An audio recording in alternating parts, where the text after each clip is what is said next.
Welcome. I often get comments, questions, or stories from men who are or have recently been in a toxic relationship with a female covert narcissist. But as they describe their partner, it sounds much more like someone with borderline personality disorder or both. So today I want to try to clear up some of that confusion by explaining 10 key differences between NPD and BPD.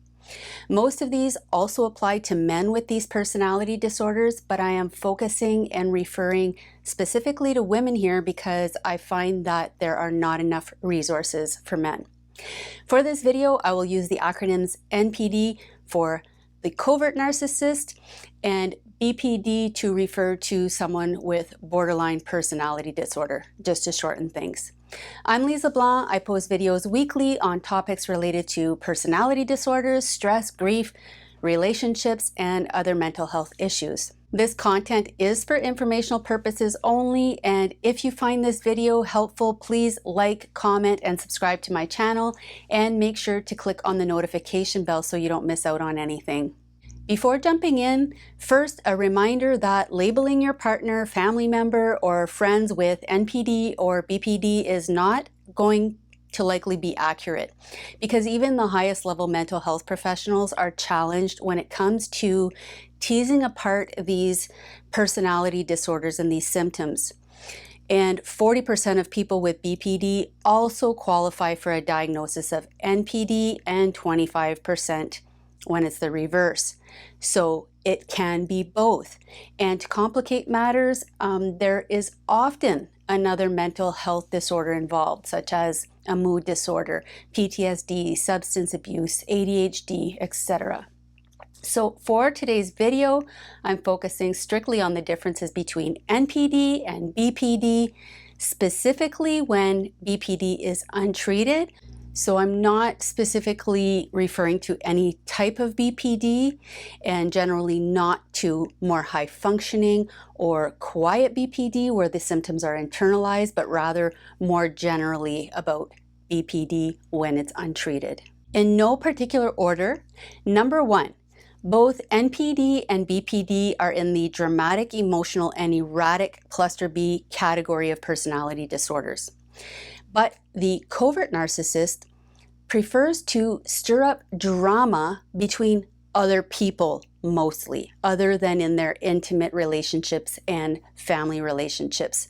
And they can be really smooth and sneaky. So they push buttons, they plant seeds, they stir the pot, and they stand back and watch the drama and conflict unfold. They complicate matters and they create chaos to avoid boredom and to feed their need for that control.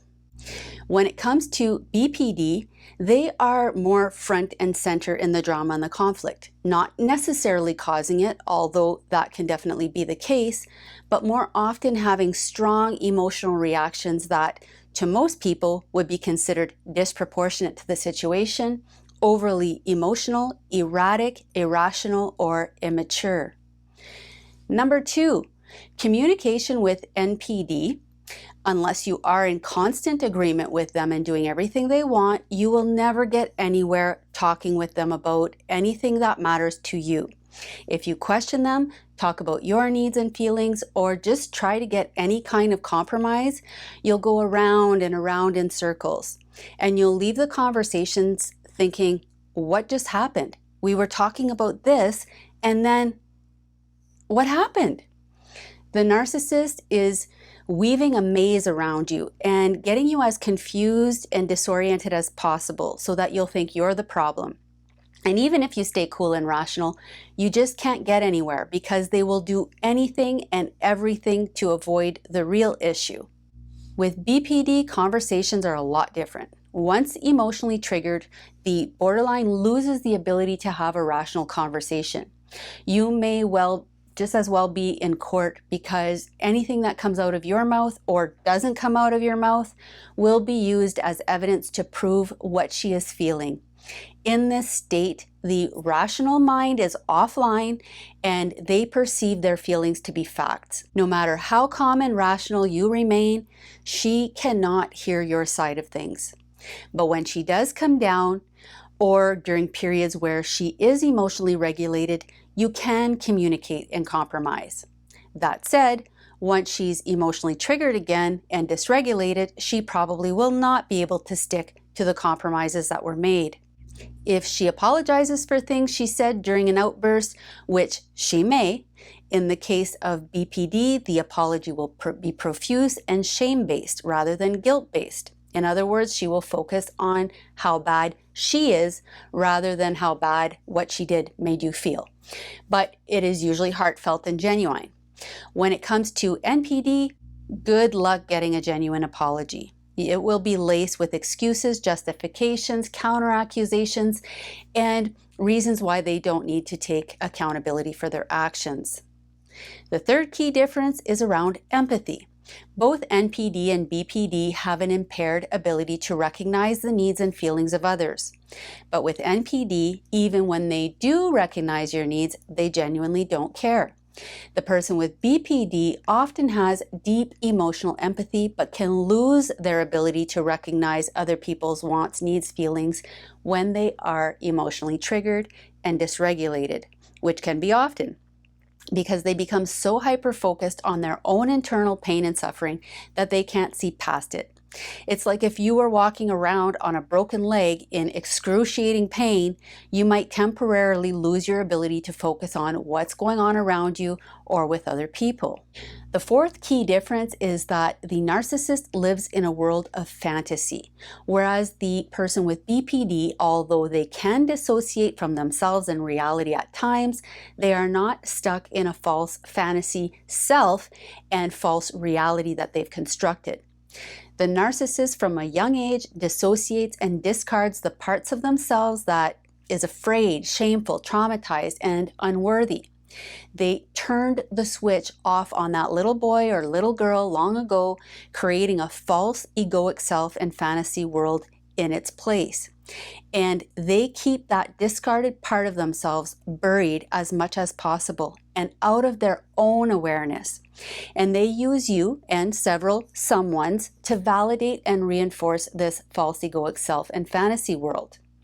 You and all of the other someones are only as good as you can shield them from this discarded, dissociated part of themselves and idealize and inflate their fantasy self.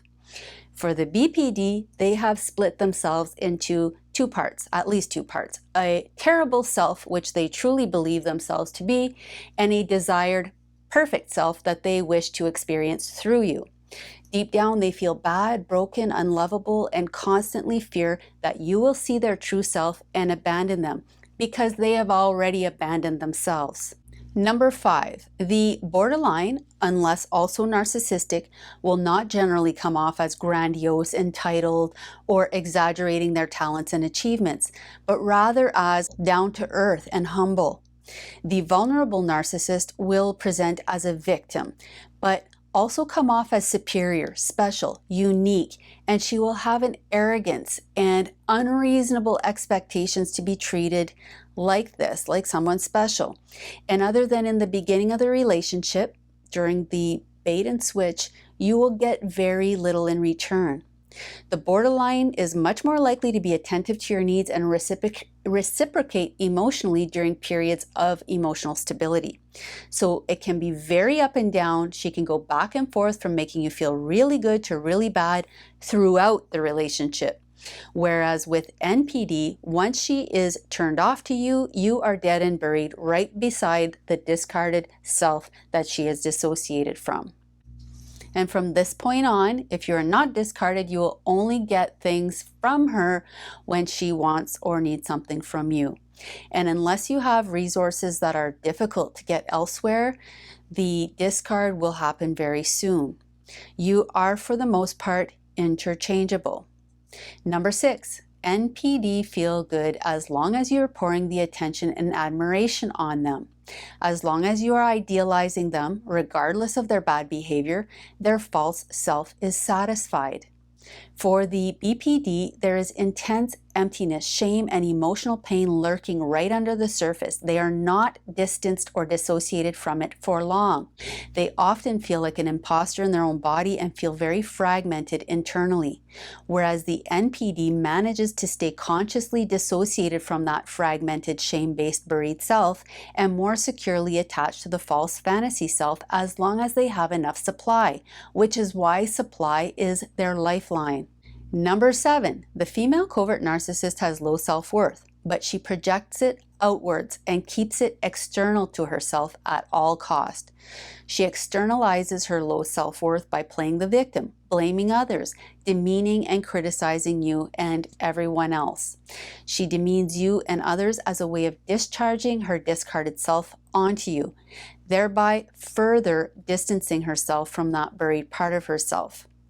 The borderline can also play the victim and also devalue you, but she will likely also criticize and demean and devalue herself, which the narcissist will very rarely do. With BPD, this can be seen as attention-seeking and manipulation, which it may be at times, but it is likely a true reflection of how she sees herself deep down. In one word, defective. Number 8. Both the narcissist and borderline have intense emotional reactions. Generally speaking, the narcissist is more emotionally stable other than when they have setbacks, feel insulted, slighted, disrespected, or feel a sense of failure. Basically, anything that reminds them of their discarded self can cause a narcissistic collapse. So when I say emotional stability here, I don't mean positive stability of emotions, but rather stability within whatever negative emotional home they live in. This could be pessimism, it could be anxiety, it could be depression, but it is relatively constant, except when they experience collapse, in which case you may witness narcissistic rage, which is an intense episode of anger that is provoked when the narcissist perceives a threat to their false fantasy self. And this can be anything, big or small, again, that reminds them of their discarded real self. Borderlines can also have intense rage, however, they are typically triggered by fear. This can be real or perceived fear, it can be fear of abandonment, rejection, or anything really, and this will create rapid, fluctuating moods, so going from 0 to 100 literally in seconds. Without treatment, a relationship with them, any interpersonal close relationship will feel like a roller coaster ride that could just go off the rail at any moment with any tiny bump. Number 9, both NPD and BPD may appear as independent, mature, intellectual, evolved, even spiritual adults, but as the relationship moves forward, you will see shifts into an immature, childlike, collapsed version of them. This can happen under stress. It can happen as a result of something that you see as very minor, even out of the blue sometimes. Both the NPD and BPD can lie, deceive, or manipulate, but with BPD, this is usually aimed at keeping your good image of them intact to avoid your rejection and abandonment as a result of some harmful things that they said or did while in an impulsive or emotionally dysregulated state. But with NPD, the deceit is usually related to them getting what they want and getting rid of evidence or information that contradicts their self-inflated narrative and fill in their selective amnesia with a fictional account of what would be better suited to their continued ability to get what they want from you, which is more supply, whatever that may mean. They constantly distort not only your reality, but their own, which is why they often come across as believing their own lies. Their stories are subject to frequent revisions, or they negate what they said and seem to truly think that you're too stupid to notice. And if you question their lies, they will disown their words, deny it, blame someone else, pretend not to hear or know what you're talking about, lie to cover up the past lie, or if all else fails, they will throw a tantrum. Number 10, BPD is considered treatable, not curable. But with intensive long-term therapy, someone with BPD who is seeking and accepting treatment for their personality disorder can learn to better manage their triggers, impulses, emotions, and behavior, sometimes to the point of no longer qualifying for the diagnosis. I believe NPD is also treatable if and only if they are willing to accept their diagnosis, see themselves as needing treatment for narcissistic personality disorder. But this is rare because seeing themselves as part of the problem threatens their false fantasy egoic self, which they constructed as a matter of survival. So you see the conflict here. With BPD, they are often relieved to find out what is going on with them and eager to find ways to get out of the emotional pain and suffering that they are experiencing and causing. But keep in mind that when the person with borderline also has narcissistic or antisocial tendencies, their behavior will be a lot more damaging and destructive, and their willingness to seek and accept treatment will also be compromised. If you like this video, please comment and subscribe to my channel, and check out my playlists on narcissistic personality disorder and borderline personality disorder.